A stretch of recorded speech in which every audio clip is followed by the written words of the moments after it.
বিসমিল্লাহির রহমানির রহিম।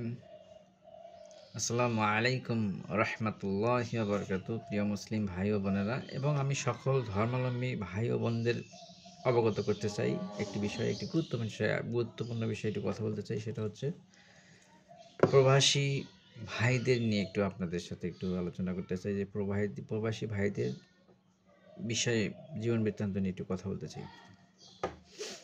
আমাদের দেশের যারা প্রবাসী ভাই রয়েছেন, তাদের যারা শুভাকাঙ্ক্ষী রয়েছেন, তারা সবসময় ওই বিদেশ যাওয়া মানেই যে পয়সা, অঢেল পয়সা, পয়সার হিসেব নেই, এই বিষয়টা আমাদের দেশে, আমাদের লোকের মাঝে, আমাদের শুভাকাঙ্ক্ষীদের মাঝে এটা অত্যন্ত খুব খারাপ একটা পর্যায়ে তারা নিয়ে নিছেন। তারা ভাবেন যে বিদেশ মানে প্রচুর পয়সা, বিদেশ মানে অনেক টাকা। আচ্ছা ঠিক আছে, মানলাম অনেক টাকা, কিন্তু সেই টাকা যখন সে দেশে পাঠায়, সে তারা অবান্তর খরচ করে ফেলায়। সেই খরচের কোনো বাদ বিচার নেই, অপব্যয় করেন। এক কথাই প্রকাশ, সে তারা অপব্যয় করেন।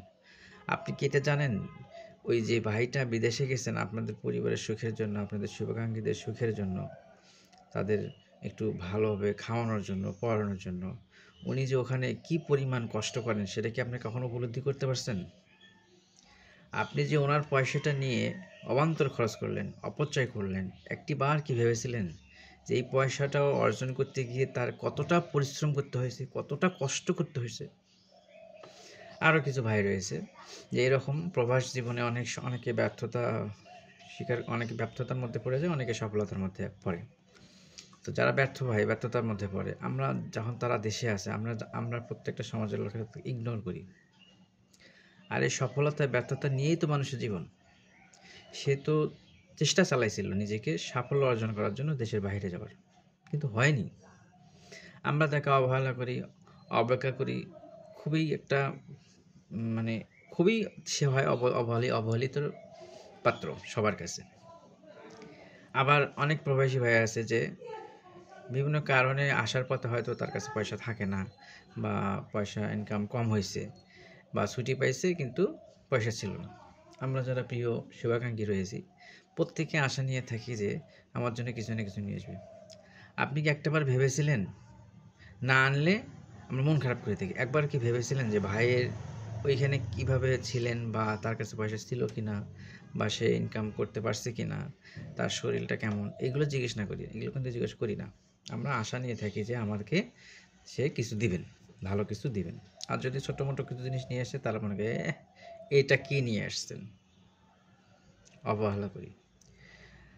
আর প্রবাসী ভাইয়েরা যে নিজের দেশের মায়া মহব্বত ত্যাগ করে বউ, ছেলে, মেয়ে, মা, বাবা, ভাই, বোন সবাইকে রেখে যেতে সে কত কষ্ট করে জীবনযাপন করে, কত কষ্ট করে পয়সা ইনকাম করে। আর সেই পয়সা আমরা যখন খরচ করি, একটা বার ভাবি না যে এই পয়সা আমার ভাইয়ের রক্ত ঘামানো পয়সা।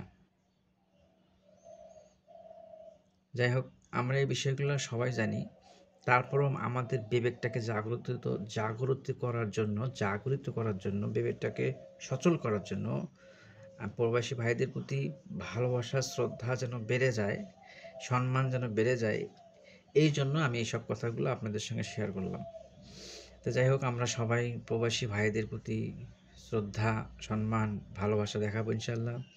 তাদের প্রতি কোনো আশা নিয়ে থাকবো, কিন্তু না দিতে পারলে কোনো মন খারাপ করবো না ইনশাল্লাহ। এবং আমরা যথাযথভাবে তাদের সাথে কথা বলবো, তাদের শরীরের খোঁজখবর নিব, তার মন মানসিকতার খোঁজখবর নিব, তার পরিবেশটা কী অবস্থা রয়েছে, সবসময় আমরা তাদের সাথে যোগাযোগ রাখবো ইনশাআল্লাহ। পাশাপাশি সবাই আমাদের যারা প্রবাসী ভাইয়েরা বিদেশে রয়েছে, তাদের জন্য নামাজে দাঁড়ায় আল্লাহ পাকের কাছে দোয়া করবো ইনশাল্লাহ, তারা যেন সুস্থ থাকে, ভালো থাকে। আমরা একটা বার চিন্তা করি, আপনি যেন বাসায় অসুস্থ হয়ে পড়েন, সবাই আপনাকে সেবা যত্ন করে আল্লাহ পাকের ইচ্ছা আপনি সুস্থ হয়ে যান। কিন্তু ওখানে যদি উনি অসুস্থ হয়ে পড়ে, আমি জানেন ওখানে কেউ দেখার নেই, কেউ বলার নেই, কেউ পোষার নেই, স্বয়ং আল্লাহ পাখি তাকে রক্ষা করেন। কত কষ্ট, তাই না? তো যাই, আসুন আমরা প্রবাসী ভাইদের উপর কোনো অভিযোগ রাখবো না ইনশাল্লাহ। তাদের জন্য সবাই সবসময় দোয়া করবো ইনশাল্লাহ। আর প্রবাসী ভাই আমাদের দেশের উন্নয়নে অত্যন্ত গুরুত্বপূর্ণ, বিশেষ করে রেমিটেন্স যোদ্ধা তারা। আমাদের ভাই আমাদের পরিবার থেকে যাক বা না যাক, অন্য পরিবার থেকে গেছে, কিন্তু সেই জন্য দেশের জন্য করতে না, আমার জন্য করতেছে। অর্থাৎ রেমিটেন্স যোদ্ধা, তাদের প্রতি আমাদের সবারই সম্মান থাকা উচিত, সবারই শ্রদ্ধা থাকা উচিত। ওকে। আর প্রবাসী ভাইদের অনেক সময় দেখা যায় তাদের ফ্যামিলির কেউ হয়তো বা থাকে না, গার্ডিয়ান নাই। তো সেই সব ক্ষেত্রে আমরা যারা প্রতিবেশী রয়েছি তাদেরকে সহযোগিতা করার চেষ্টা করবো ইনশাআল্লাহ। যেন কোনো বিপদ আপদ ভালো আমরা তারা পাশে যা দাঁড়াবো। বাজার খরচ বা এসে হয়তো বা পুরুষ মানুষ নেই, সেক্ষেত্রে আমরা তাদের পাশে যা দাঁড়াবো ইনশাআল্লাহ। যাই হোক, আমরা প্রবাসী ভাইদের প্রতি আন্তরিকভাবে দোয়া কামনা বাসনা এবং আল্লাহ পাকের কাছে তার জন্য বিশেষ করে দোয়া করবেন ইনশাআল্লাহ, এবং সবসময় যোগাযোগ রাখবেন। যাই হোক, আমার কথার মধ্যে কোনো ত্রুটি থাকলে অবশ্যই ক্ষমা করে দেবেন ইনশাআল্লাহ। আসসালামু আলাইকুম ওয়া রাহমাতুল্লাহি ওয়া বারাকাতুহু।